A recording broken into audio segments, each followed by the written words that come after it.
오늘은 요한계시록 강해 34번째 시간입니다. 새 하늘과 새 땅이라는 제목으로 말씀을 이제 전하도록 하겠습니다.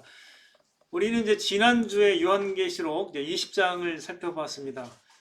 돌이켜 보시면 이제 천년왕국을 살펴봤고요. 그리고 사탄이 불못에 던져지는 것도 보았고, 그리고 흰 보좌에 앉으신 이 앞에서 죽은 자들이 일어나서 책에 기록된 대로 심판을 받고 또 불못에 던져지는 것을 우리가 살펴보았습니다. 하나님의 이제 심판이 다 끝난 거죠. 자, 그리고 나서 이제 21장, 22장이 이제 요한계시록을 이제 마치게 되는 건데, 거의 이제 마지막에 온 거죠. 자, 21장은 이제 새 하늘과 새 땅, 거룩한 성 새 예루살렘에 관한 말씀입니다. 즉 천국에 관한 말씀이 이제 21장, 22장에 이제 있는 것이죠. 자, 1절을 보시면 또 내가 새 하늘과 새 땅을 보니 처음 하늘과 처음 땅이 없어졌고 바다도 다시 있지 않더라. 이렇게 이제 기록하고 있는데요. 이제 새 하늘과 새 땅이 된 거예요. 보니까 새 하늘과 새 땅이 쫙 펼쳐진 거예요. 그리고 이제 처음 하늘과 처음 땅이 없어졌다라고 이제 묘사하고 있고, 바다도 다시 있지 않더라 하고 있는데, 여기 표현은 좀 쉽지는 않아요. 이해하기가 쉽지는 않은데, 이제 이것은 13장 요한계시록 13장에 보면은 그 두 짐승 중에 한 짐승이 바다에서 나오거든요. 그래서 이제 바다는 이제 여기에서 묘사하는 바는 이제 그 어떤 악도 나오지 않는다라는 것을 이렇게 표현하는 것으로도 우리가 이해할 수 있습니다. 이게 좀 어려운데, 왜냐하면 묘사 중에, 천국의 묘사 중에 수정같이, 유리같이, 뭐 맑은 바다 이렇게 표현되기도 하거든요. 표현 자체가 아예 바다라는 게 없는 건 아닌데, 그래서 여기서 우리가 물리적으로만 이해하는 건 아니고, 여기서 이제 그런 어떤 의미로 우리가 이해할 수도 있습니다. 전체 문맥상에서 이 표현이 뭐 그렇게 중요한 건 아니기 때문에 이 정도 선에서 넘어가고요. 자, 그다음에 또 내가 보면 2절 보시면 이제 거룩한 성 새 예루살렘이 하나님께로부터 하늘에서 내려오니 그 준비한 것이 신부가 남편을 위하여 단장한 것 같더라. 이렇게 이제 2절에 이제 묘사가 되고 있는데요. 자, 새 하늘과 새 땅을 보고, 그리고 나서 거룩한 성 새 예루살렘이 하나님께로부터 내려오는 걸 봤는데, 그 준비한 것이 마치 이제 신부가 남편을 위해서 단장한 것 같이 너무나도 이게 새롭고 아름답고 굉장히 좋다라는 거죠. 그 의미입니다. 그리고 이제 3절에 내가 들으니 보좌에서 큰 음성이 나서 이르되 보라 하나님의 장막이 사람들과 함께 있으며 하나님이 그들과 함께 계시리니 그들은 하나님의 백성이 되고 하나님은 친히 그들과 함께 계셔서 모든 눈물을 그 눈에서 닦아주시니 다시는 사망이 없고 애통하는 것이나 곡하는 것이나 아픈 것이 다시 있지 아니하리니 처음 것들이 다 지나갔음 이러라. 이렇게 이제 4절에 이제 묘사가 되고 있습니다. 자, 우리가 이 4절까지만 딱 살펴봤는데 뭘 얘기하는 것 같아요? 그 표현이 이제 여러 가지가 나오는데 새 하늘과 새 땅, 그죠? 하나님의 그 나라를, 천국을 의미하는 단어기도 하고요. 그 다음에 좀 더 구체적으로 하나님께로부터 거룩한 성 새 예루살렘이 내려왔다, 이런 표현을 씁니다. 그리고 3절에 보니까 하나님의 장막이라는 표현도 쓰여있죠. 하나님의 장막. 우리가 계속 그 구약의 언어들이 또 나오잖아요. 섞여서. 장막도 이게 구약의 언어잖아요. 텐트라는 뜻인데, 하나님의 장막이 사람들과 함께 있고 하나님이 그들과 함께 계시겠다라는 거죠. 그리고 그 천국의 모습이 보니까 모든 눈물을 그 눈에서 닦아주시게 되고, 그 다음에 사망이 없고 애통하는 것도 없고 곡하는 것도 없고 아픈 것이 없다는 거예요. 자, 이 세상의 삶은 어떻습니까? 이 세상의 삶은 다 인간은 한번 죽잖아요. 그죠? 무조건 태어나서 죽습니다. 사망이 있고 애통하는 것. 항상 가정사는 다 뭐 애통이죠. 왜냐면 다 돌아가시니까. 우리도 죽어야 되는 거고. 그 다음에 항상 울음이 있죠. 곡하는 것, 영어로 이제 crying인데 우는 게 항상 있죠. 슬픔이 있다라는 거예요. 그리고 아픈 것, 병들어서 아프고 막 여기저기 아프죠. 우리가 이게 이제 인생에는 이게 다 있는 건데 이 세상의 삶에 이게 없진 않죠. 다 있습니다. 근데 이게 이제 없어지는 거죠.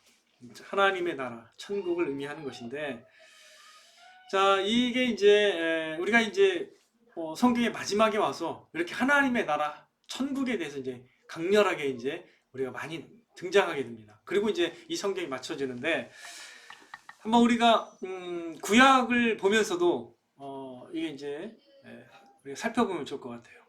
자 이사야 65장을 한번 살펴보겠습니다. 여러분들 이사야 65장 한번 살펴보세요. 이사야는 66장인데요. 성경이 66권이거든요. 근데 이사야는 그 구약처럼 구약과 신약을 합친 것처럼 이렇게 66장으로 돼 있어요. 네, 굉장히 비슷한데, 자 이사야 65장을 보겠습니다. 이사야 65장 17절에서 19절. 자, 같이 우리가 이 자세히 읽어보면 좋을 것 같아요. 시작. 보라, 내가 새 하늘과 새 땅을 창조하나니 이전 것은 기억되거나 마음에 생각나지 아니할 것이라. 너희는 내가 창조하는 것으로 말미암아 영원히 기뻐하며 즐거워할지니라. 보라, 내가 예루살렘을 즐거운 성으로 창조하며 그 백성을 기쁨으로 삼고 내가 예루살렘을 즐거워하며 나의 백성을 기뻐하리니 우는 소리와 부르짖는 소리가 그 가운데에서 다시는 들리지 아니할 것이며. 이렇게 여기서도 하나님께서 새 하늘과 새 땅을 창조한다고 했고 예루살렘을 즐거운 성으로 창조한다고 했죠. 이게 같이 나와요. 이렇게 새 하늘과 새 땅과 새 예루살렘을 의미하는 그런 예루살렘 성이 나오죠. 그리고 그 백성을 기쁨으로 삼겠다고 나오죠. 계속 그 포인트가 나옵니다. 하나님이 그 백성을 즐거워하겠고 또 우는 소리와 부르짖는 소리가, 어떤 고통의 소리가, 슬픔의 소리가 다시는 들리지 아니할 것이라고 이렇게 미리 이렇게 말씀하고 계시죠. 예, 이사야에서도. 자, 이사야 60장 좀 앞으로 가서 22절. 이사야 60장 22절 더 한 절만 보겠습니다. 자, 같이 60장 22절 시작. 내가 지을 시작. 내가 60장 22절. 그래요? 66장 22절인가요? 66장인가? 한번 보세요. 있나요? 맞나요? 시작. 내가 지을 새 하늘과 새 땅이 내 앞에 항상 있는 것 같이 너희 자손과 너희 이름이 항상 있으리라 여호와의 말입니다. 내가 지을 새 하늘과 새 땅이 내 앞에 항상, 영원한 세계예요. 그게 영원한 나라라는, 이미 구약에서도 이렇게 이사야에서도 이렇게 이미 말씀하고 계시는 거죠. 새 하늘과 새 땅. 자, 그다음에 요한계시록 있기 전에도 이 신약의 서신서에도 이런 말씀이 있습니다. 베드로후서 3장 13절에 14절. 베드로후서로 가보겠습니다. 베드로후서 3장 13절 14절. 베드로후서. 그 페이지 몇 페이지죠? 386페이지. 자, 베드로후서 3장 13절에서 14절입니다. 시작. 우리는 그의 약속대로 의가 있는 곳인 새 하늘과 새 땅을 바라보도다. 그러므로 사랑하는 자들아, 너희가 이것을 바라보나니 주 앞에서 점도 없고 흠도 없이 평강 가운데서 나타나기를 힘쓰라. 이렇게 권면하고 있잖아요. 자, 그의 약속대로. 자, 하나님이 그 약속한 대로 우리가 뭘 바라본다고요? 새 하늘과 새 땅을 바라보도다. 이렇게 이야기하고 있습니다. 우리가 이제 성경의 곳곳에 이 새 하늘과 새 땅, 하나님이 창조하실 이 새 하늘과 새 땅을 우리 그리스도인이 바라보고 있다. 이렇게 계속 말씀하고 있음을 우리가 지금 확인하고 있는 것입니다. 자, 그렇다면 우리가 이제 이 요한계시록의 21장의 1, 2절 표현을 이해할 수 있습니다. 이제 새 하늘과 새 땅을 봤는데 거룩한 성 새 예루살렘이 하나님께로부터 내려왔다는 겁니다. 그러니까 하나님께서 준비한 그 거룩한 성 예루살렘을 우리가 이제 결국 이제 보고 그 안에 들어가서 하나님과 영원히 살게 될 것이라는 것을 여기서 우리가 확인할 수가 있는 것입니다. 계시록 3장 12절도 한번 보죠. 다시 계시록 3장에도 표현이 되어 있습니다. 자, 계시록 3장 12절. 우리가 요한계시록 3장에서도 이러한 표현을 찾아볼 수가 있는데요. 요한계시록 3장 12절 읽겠습니다. 시작. 이기는 자는 내 하나님의 성전의 기둥이 되게 하리니 그가 결코 다시 나가지 아니하리라. 내가 하나님의 이름과 하나님의 성 곧 하늘에서 내 하나님으로부터 내려오는 새 예루살렘의 이름과 나의 새 이름을 그 위에 기록하리라. 자, 하나님께로부터 내려오는 새 예루살렘 이렇게 표현했죠.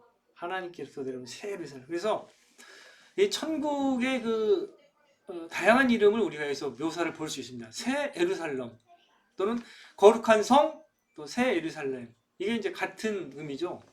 천국을 의미하는 하나님이 준비하신 성을 의미하는 것인데, 그래서 이 구약의 시편이라든가 이사야에 보면은 거룩한 산 시온, 그 다음에 우리 하나님의 성 거룩한 산 이런 표현이 많아요. 하나님이 거하시는 곳을 거룩한 곳이라는 표현을 쓰기도 하고 또 거룩한 산이라는 표현을 쓰는데 천국도 그런 표현을 이제 쓰게 되는 거죠.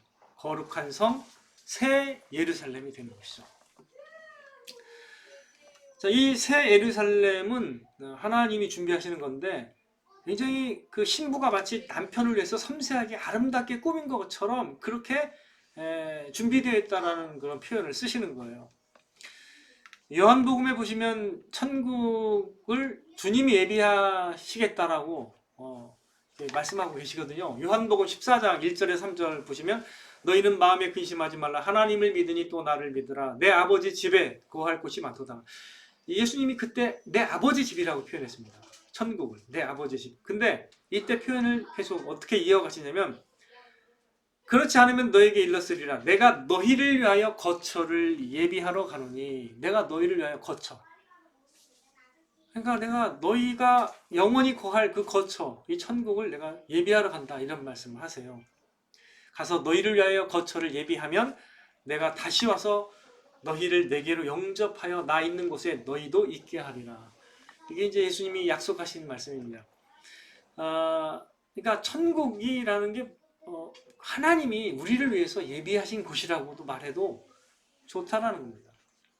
그게 하나님의 집이면서 우리의 거처가 되는 거죠. 우리의 집이 되는 것입니다.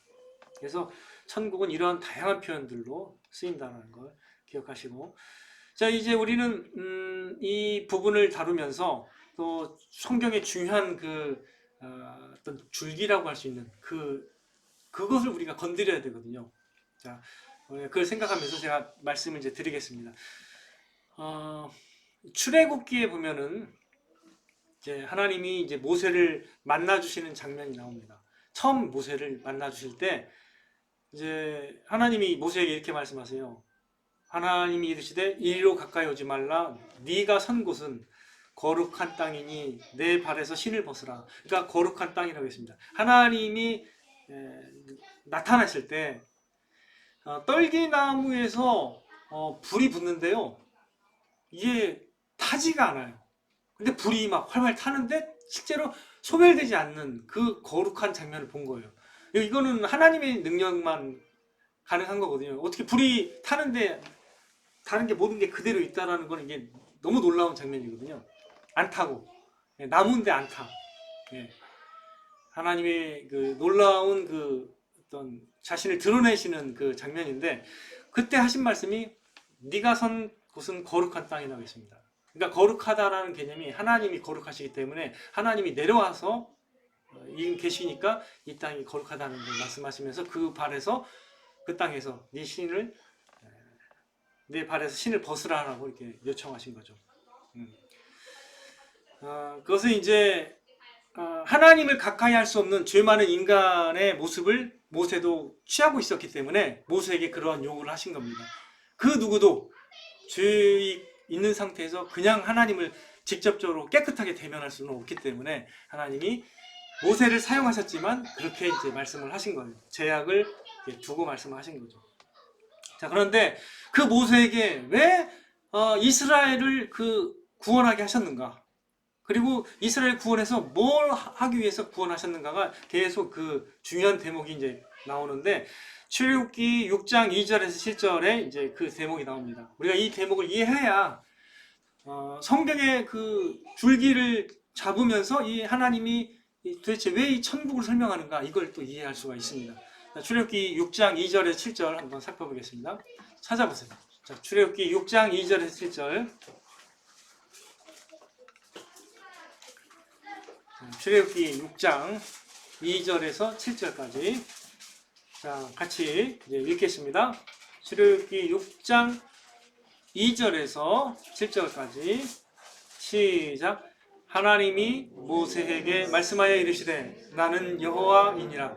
내가 아브라함과 이삭과 야곱에게 전능의 하나님으로 나타났으나 나의 이름을 여호와로는 그들에게 알리지 아니하였고 가나안 땅 곧 그들이 거류하는 땅을 그들에게 주기로 그들과 언약하였더니 이제 애굽 사람이 종으로 삼은 이스라엘 자손의 시름소리를 듣고 나의 언약을 기억하노라. 일단 여기까지만 읽고요. 언약에 밑줄 치시고 나의 언약을 기억하노라. 이게 이제 중요합니다. 이 부분이.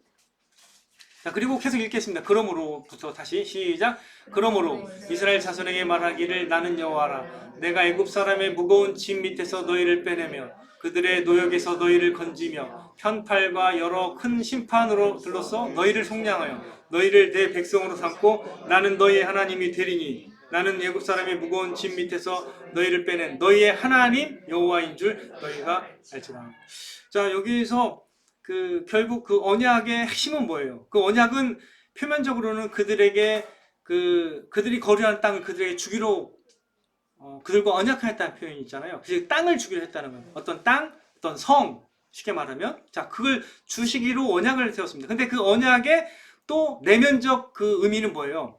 속량해서 내 백성으로 삼고 나는 누구의 하나님이 그들의 하나님이 되겠다라는 그것이 언약의 핵심이죠. 자, 언약의 핵심을 그냥 외부적인 표현으로 쓰면 내가 어디를 너에게 주겠다는 겁니다. 성을. 영원히 거할 성을 주겠다. 근데 그걸 관계적 의미로 하면 나는 너희의 하나님이 되고 너희는 내 백성이 된다라는 게 언약의 핵심입니다. 이게 성경의 그 처음부터 끝까지 어떤 제일 중요한 것입니다. 이게 하나님과의, 즉 하나님의 참된 그 백성이 되고 그 아들이 되겠다라는 것. 그 약속이 하나님의 약속입니다. 성경이 증언하는 약속이 이겁니다. 자, 그러면 출애굽기에서 이 이스라엘 백성이 애굽의 종되었던 데서 다시 자유케 되어서 가나안 땅에 들어가서 하나님이 거하시겠다라고 하나님이 성막을 지으신다면 이 모든 것은 어떤 그림이에요? 어떤 그림을 알게 하는 거예요? 우리가 하나님의 성에 들어가서 하나님의 성에서 하나님과 영원히 살겠다는 그 하나님의 관계적인 그 뭘 보여주는 이게 다 하나님의 약속의 그림자가 되는 거예요. 이게 출애굽에서 이스라엘 백성들이 애굽에서 종됐던 곳에서 자유케 돼서 하나님이 약속하신 가나안 땅에 들어가서 그리고 하나님이 그 이름을 그 속에서 두고 성전을 두고 하나님의 백성이 되겠다라고 하는 언약식을 출애굽기 24장에 합니다. 피로. 그리고 나서 성막을 언제 져요? 출애굽기 마지막 장 40장에 세웁니다. 하나님이 거기에 거하시겠다는 그게 이제 하나의 그림자가 되는 거예요. 천국의 그림자. 하나님이 하고자 하시는 일의 그림자가 출애굽기에 다 나타나 있어요. 그래서 하나님의 약속이 뭔가를 이해하려면 창세기부터 사실 봐야 돼요. 그래서 이게 굉장히 중요합니다. 창세기부터 모세오경이 가장 중요합니다. 쉽게 말하면 그 이해가. 그리고 나서 선지서들, 역사서가 쫙 나오죠. 그건 이제 모세오경에 기초한 하나님의 도전입니다. 그리고 신약은 이제 그것을 예수님 오셔서 성취하신 것이기 때문에 이게 성경 전체가 빠짐없이 다 이해하고 있어요. 그래서 우리가 천국이라는 게 그냥 갑자기 생긴 게 아니에요. 이거는 하나님이 원래부터 약속한 것입니다. 이게. 예, 그래서 이것이 갑자기 어떤 환상의 어떤 말이라고 생각하시면 안 되고 이거는 성경이 이미 약속하고 있는 겁니다. 영생? 이거는 하나님이 이미 예전부터 약속하신 것이죠. 자, 그래서 레위기 11장 45절 한번 찾아볼까요? 한번 레위기 11장 45절 하나씩 짚어볼게요. 레위기 11장 45절. 자, 그 뒤에 있죠. 장세기 출애굽기 레위기니까 레위기 11장 45절. 자, 같이 집중해서 한번 볼게요. 레위기 11장 45절 읽겠습니다. 시작. 나는 너희 하나님이 되려고 너희를 애굽 땅에서 인도하여 낸 여호와라. 내가 거룩하니 너희도 거룩할지어다. 나는 너희의 하나님이 되려고. 그러니까 이 관계. 내가 너희의 하나님이 되고 너희는 나의 백성이 되게 하려고 내가 너희를 속량하고 구속했다라는 거죠.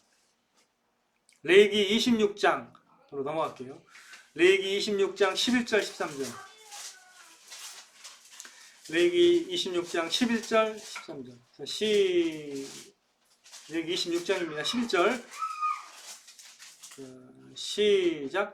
내가 내 성막을 너희 중에 세우리니 내 마음이 너희를 싫어하지 아니할 것이며 나는 너희 중에 행하여 너희의 하나님이 되고 너희는 내 백성이 될 것이니라. 나는 너희를 애굽 땅에서 인도하여 내어 그들에게 종된 것을 면하게 한 너희의 하나님 여호와니라. 내가 너희의 멍에의 빗장을 부수고 너희를 바로 서서 걷게 하였느니라. 하나님이 이렇게 여기서 여러분들이 그러니까 주의해야 될 게 이해해야 되는 게 뭐냐면, 그러면 하나님의 그 어떤 성경에 가장 중요하게 약속하는 게 뭐냐 도대체? 그 약속이 뭐냐?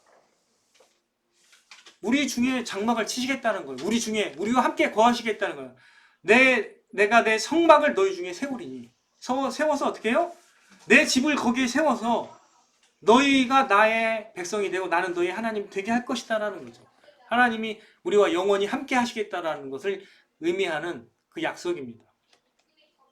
자, 에스겔 37장을 살펴볼게요. 그 쭉 뒤에 넘어가서 이제 좀 더 띄엄띄엄. 에스겔 37장. 자, 이사야, 에레미야, 에스겔이잖아요. 그러니까 쭉 뒤로 가셔야 돼요. 에스겔 37장 27절. 에스겔 37장 27절입니다. 에스겔, 자, 페이지가 몇 페이지죠? 에스겔 1211입니다. 자, 에스겔 37장 27절 찾으셨죠? 같이 읽겠습니다. 시작. 내 처소가 그들 가운데 있을 것이며 나는 그들의 하나님이 되고 그들은 내 백성이 되리라. 자, 이거 잘 생각해. 내 처소, 내가 거하는 곳이 그들 가운데 있을 것이며 나는 그들의 하나님이 되고 그들은 내 백성이. 이게 핵심입니다. 하나님이 본래 하시고자 하는 게 이거예요. 우리랑 영원히 함께 완전한 사랑 가운데 완전한 행복을 누리게 하시기 위해서 원래 이걸 계획하신 거예요. 예, 이걸. 그 다음에 뒤에 이제 소선지서 나오죠. 스가랴 8장 가겠습니다. 스가랴 8장이 몇 페이지인지 좀 알려주세요. 스가랴 8장 7절에서 8절. 스가랴 8장. 스가랴 8장. 몇 페이지죠? 스가랴 8장 7절에서 8절. 1315 18. 자, 스가랴 8장 7절에서 8절 같이 읽습니다. 시작.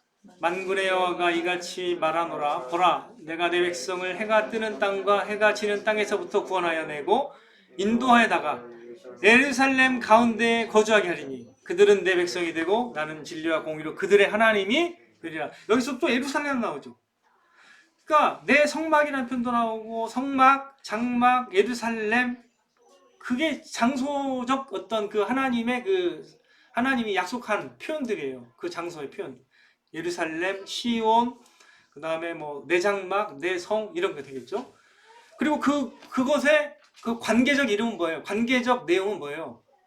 하나님이 우리의 하나님이 되고 우리는 하나님의 백성, 하나님의 아들이 되겠다는 그런 것이 성경의 가장 중요하게 다루는 약속이라는 거예요. 자, 그러면 오늘 제가 살펴드린 이런 내용들이 성경의 가장 핵심적 약속이들이라는 거죠. 그죠? 그러니까 이게 주변을 다루는 게 아닙니다. 마지막 갈수록 계속 본질을 다루고 있는 거, 하나님은. 우리가 보기를 원하는 거예요. 내가 약속한 것이 이거다. 이걸 보여주는 거예요. 네. 그래서 하나님의 장막이라는 표현도 되게 중요합니다.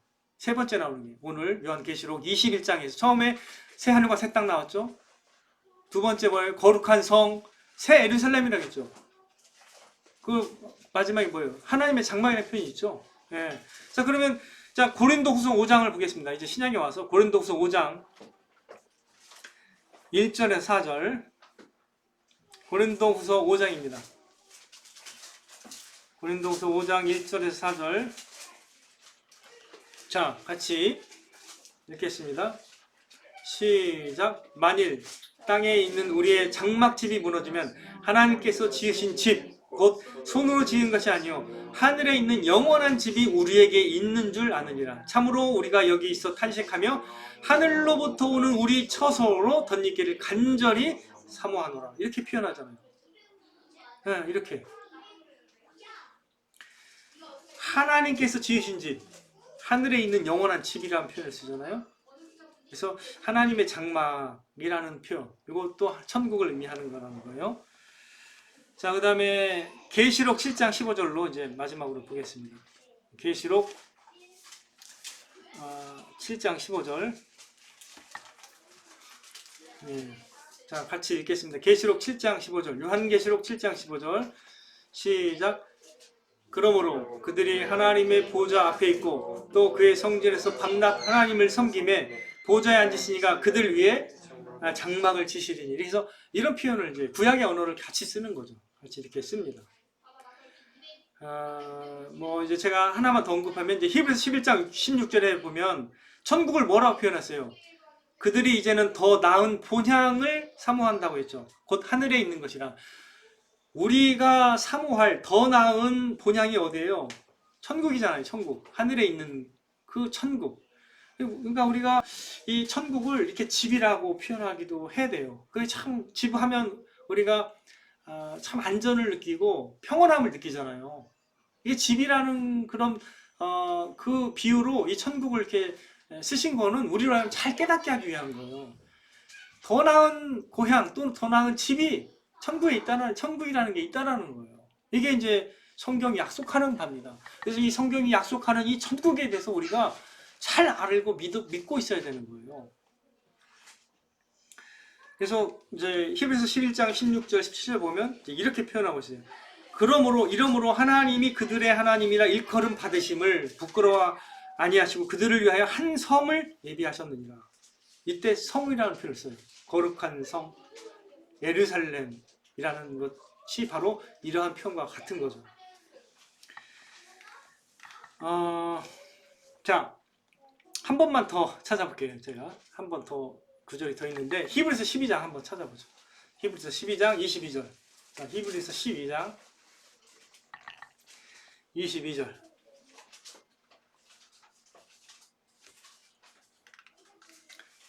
히브리서 12장 22절입니다. 자, 같이 큰 목소리로 한번 읽어보죠. 시작. 그러나 너희가 이른 곳은 시온산과 살아계신 하나님의 도성인 하늘의 예루살렘과 천만 천사와 하늘에 기록된 장자들의 모임과 교회와 만민의 심판자이신 하나님과 곧 및 온전하게 된 의인의 영들과 이렇게 표현되고 있는데 여기서 분명히 말하죠. 너희가 이른 곳이 뭐냐? 너희가 믿음으로 예수님을 믿음으로 결국 이르게 된 곳이 뭐냐는 거죠. 이 분명하게 말하죠. 살아계신 하나님의 도성인 하늘의 예루살렘이라고 나오죠. 이미 그죠? 표현이 요한계시록 전에도 이런 표현이 계속 나오잖아요. 예, 이게 바로 이제 천국을 묘사하는 그런 말씀들인 것이죠. 자, 그렇다면 우리가 이 천국이 어떻게 이제 요한계시록 21장에 이렇게 묘사되고 있는지를 보면서 우리가 이제 생각할 수 있는 게 있습니다. 한 두 가지 정도인데 천국이 과연 어떤 곳인가? 첫째로 저는 이렇게 요약할 수 있을 것 같아요. 천국은 우리를 사랑하시며 우리에게 놀라운 구원의 은혜를 베푸신 그 영광의 하나님이 계신 곳입니다.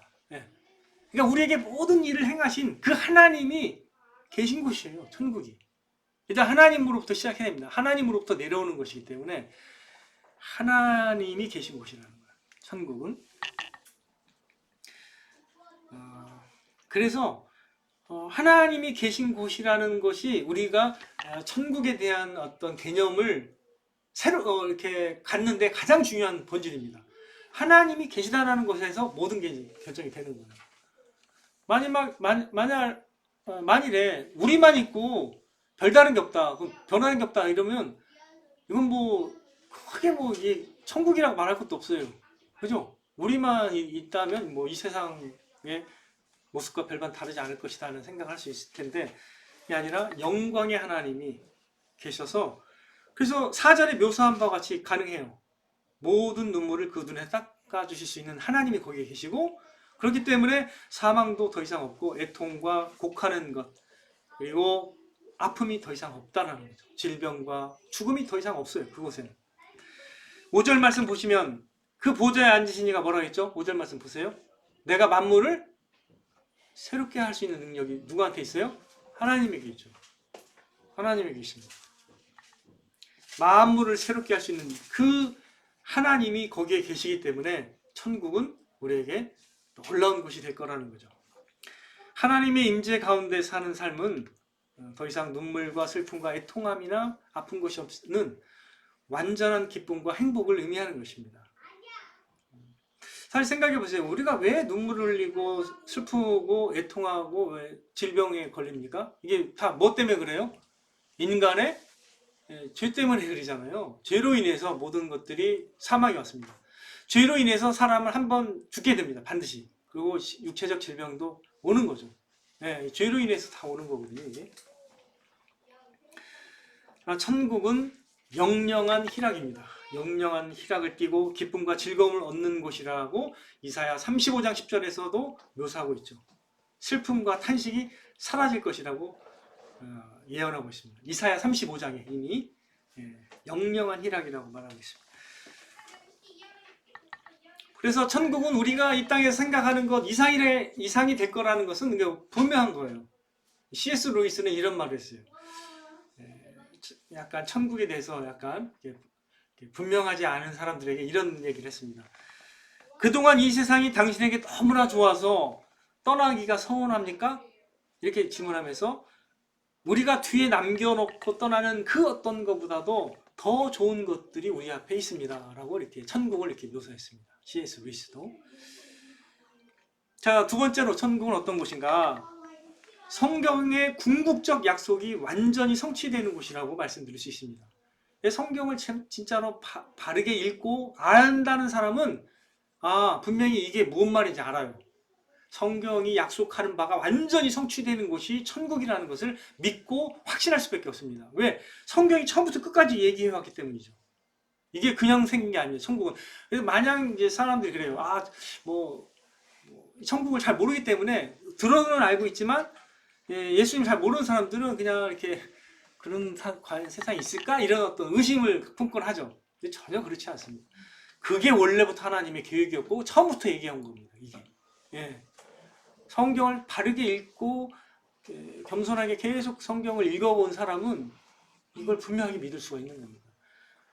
근데 여러분이 만약에 성경을 잘 읽었는데 천국에 대한 소망이 없다. 여러분 못 믿는 거예요. 하나님을. 아직 하나님 모르는 거예요. 하나님 누구신지도 그가 무엇을 하려고 우리에게 이런 이런 일을 하셨는지를 전혀 모르고 있는 겁니다.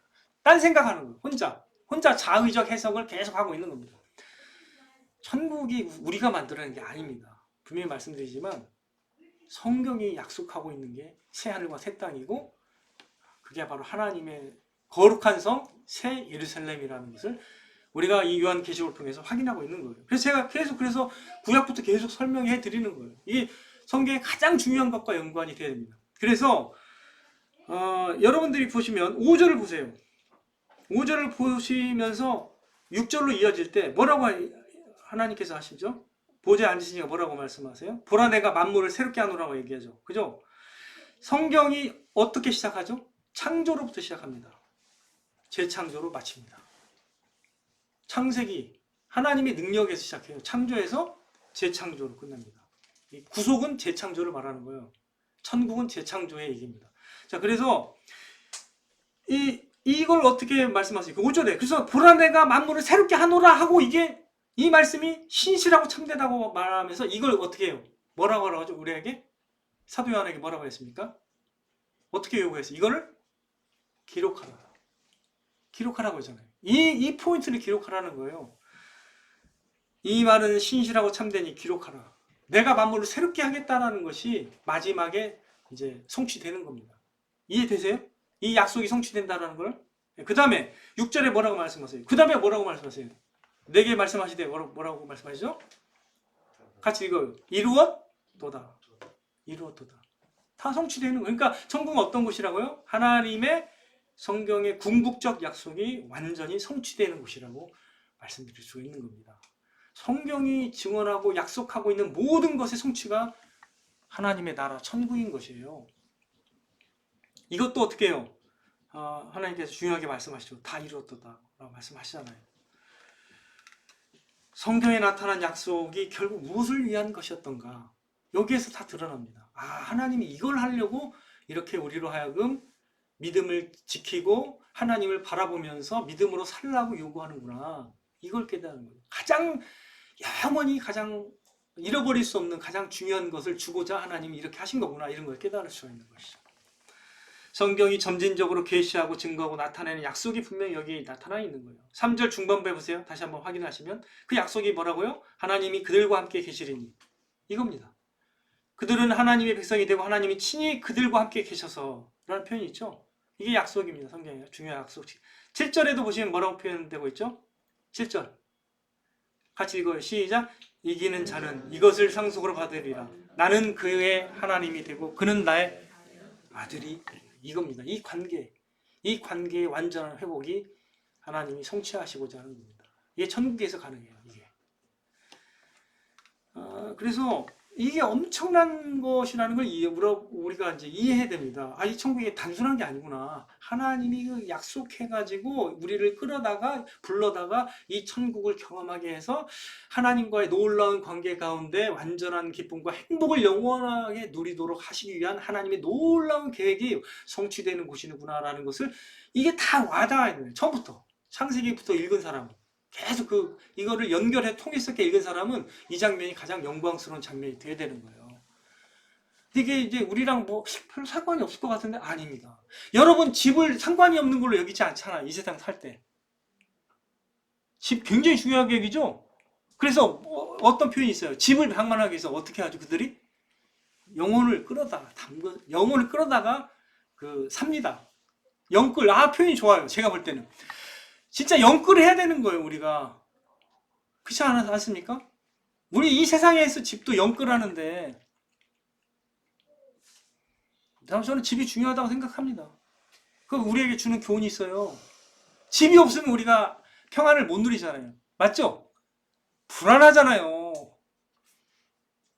하나님의 집, 그게 나의 집이에요. 영원한. 그 약속이 성취되는 곳이라니까요. 비교가 안 돼, 이 세상의 집하고. 거기는 나중에 묘사가 됩니다. 어떤 보석들이 나오는지 엄청납니다. 하나님의 그 천국이 얼마나 아름다운 곳인지는 나중에 더 나오게 될 겁니다. 하나님이 우리의 하나님이 되시고 우리는 그의 백성, 그의 아들이 되리라는 이 놀라운 약속이 천국에서 완전하게 성취되는 것입니다. 그곳에 우리는 생명수 샘물, 영원한 영생의 샘물을 값없이 마시게 되는 것이죠. 이게 우리의 가장 큰 소망이 되는 것입니다. 여러분들이 이 세상에 살아가는 동안 진짜 여러분들이 이 소망을 만약에 잘 모르고 다른 거에 소망을 품었다면 여러분이 잘못 신앙생활을 하는 거예요. 잘 모르는 거예요. 예수님은, 하나님도, 그 성경이 약속하고 있는 것도 잘 모르는 겁니다. 우리 그리스도인들은 이 세상에서 비교할 수 없는 가장 크고 확실한 소망 가운데 살아가는 사람들이 되어야 되는 겁니다. 참된 그리스도인은 마땅히 새 하늘과 새 땅, 거룩한 성, 새 예루살렘, 하나님의 나라, 천국을 소망 가운데 품고 살아가야 되는 것이죠. 이 소망이 분명하고 확실하다면 이게 우리의 삶에 어떤 영향을 미칠까요? 한번 생각해 보세요. 소망이 큰 사람, 소망이 분명한 사람은요, 항상 기쁨 가운데 살아갈 수 있어요. 네. 두 번째, 모든 어려움을 이길 수 있는 능력도 갖게 됩니다. 소망이 크니까 다른 건 너무 작은 거예요. 사실 작은 것 때문에 뛰어넘을 수 있어요. 그래서 여러분들이 이 천국 소망, 하나님 나라에 대한 소망은 가장 모든 소망을 압도해야 될 소망이라는 걸 꼭 기억하십시오. 모든 소망은 우리가 생각하는 이 세상에 갖고 있는 소망은 소망도 아니에요. 이거에 비하면. 아니, 자기 생명 영원히 잃어버리면 무슨 그렇게 덕이 있습니까? 그래서 성경이 뭐라 했어요? 자기 목숨을 잃어버리면 뭐가 유익하리요? 나오잖아요. 천하보다 더 귀한 우리의 목숨이잖아요. 천하를 얻었는데 자기 목숨은 잃어버렸어요. 그럼 어떻게 돼요? 비극이죠, 비극. 그래서 성경은 그걸 분명하게 얘기합니다.